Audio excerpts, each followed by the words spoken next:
MP CM Ramesh వ్యాఖ్యలపై స్పందించారు BJP MP Raghunandan Rao. KTR MP CM Ramesh ఎపిసోడ్పై పార్టీలో చర్చించి నిర్ణయం తీసుకుంటామన్నారు. ఒకవేళ కేటీఆర్ సీఎం రమేష్ ఇంటికి వెళ్లి ఉంటే సీసీ ఫుటేజ్ ఉంటుందన్నారు. సీఎం రమేష్ వ్యాఖ్యలపై బీజేపీ పెద్దలు స్పందిస్తారని, దీనిపై చర్చించి ఒక నిర్ణయం తీసుకుంటారని తెలిపారు.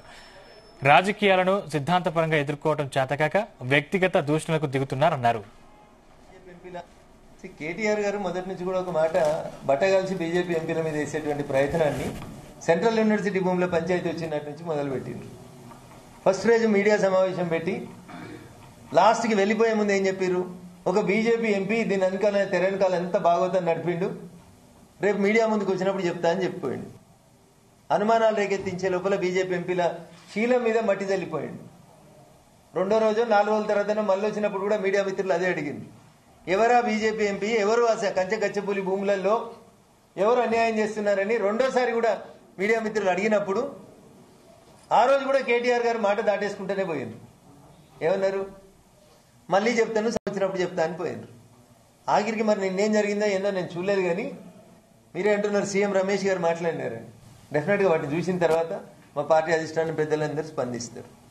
మీరు చెప్పినటువంటి పార్టీ విలీనం అనే మాట కరెక్టే అయితే మన కవిత మాట్లాడింది, ఇలా సీఎం రమేష్ గారు మాట్లాడినారు అంటున్నారు మీరు.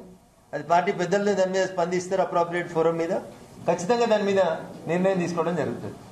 సో రాజకీయాల్లో దురదృష్టకరమైందంటే రాజకీయాలుగా ఎదుర్కోవడం చేతగాక, సిద్ధాంతపరంగా ఎదుర్కోవడం చేతగాక. I'm not blaming CM Ramesh garu. నేను ఈ సీఎం రమేష్ గారిని ఉద్దేశించి చెప్తలేను. గత కొంతకాలంగా ఈ రాష్ట్రంలో జరుగుతున్నటువంటి చర్చలు, సవాళ్లు ఇవన్నీ ఎడిపోతున్నాయంటే వ్యక్తిగత దూషణకి దిగుతా ఉన్నారు తప్ప ఇంకొకటి కాదు. So V A party as a difference, Bharatiya Janata party is a party with difference అని చెప్పుకునేటువంటి మేము వ్యక్తుల వ్యక్తిగత దూషణలకు పోవడం కరెక్ట్ కాదని నేను అనుకుంటా ఉన్నా. సో వాళ్ళ ఇంటికి ఒకరు వచ్చినప్పుడు వాళ్ళ ఇంటికి సీసీటీవీ ఉంటే ఖచ్చితంగా రికార్డ్ అవుతుంది కదా సీరియల్, దానికి మనం ఏం చేస్తాం.